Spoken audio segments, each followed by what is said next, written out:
ಹುಷಾರಮ್ಮ, ಅವ್ರ ಕೈಯಲ್ಲಿ ಇದು ಮಾಡ್ತಾರೆ, ಆಮೇಲೆ ಹಾಕ್ಬಿಟ್ಟಿಯ ಸ್ವಲ್ಪ ತೆಗಿ.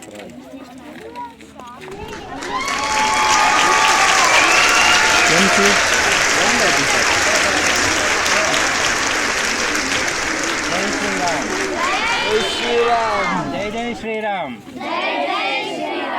ಜೈ ಜೈ ಶ್ರೀರಾಮ್,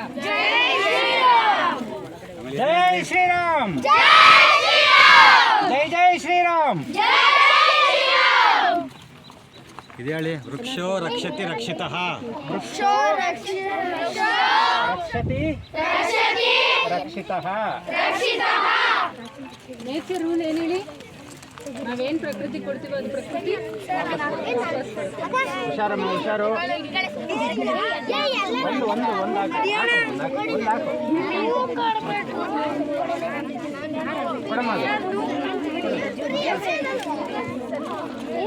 ಬೇರೆ ಜಾಗ ಬನ್ನಿ. ಬಿಟ್ಕೊಂಡು ಅವಾಗ ಬೀಚಿಂದ ಮೊಳಕೆ ಬರೋದು ಟೈಮ್ ಆಗತ್ತಾ ಇಲ್ವೋ?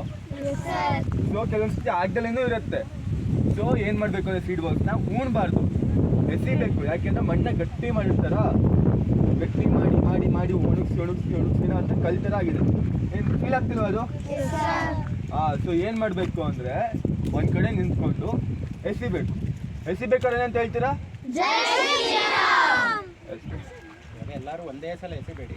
ನೀವು 5-5 ಜನ ಮಕ್ಕಳು, ಅಂದರೆ ಜಾಗ ಇದೆಯಲ್ಲ, ಎಲ್ಲರೂ ಒಂದೊಂದು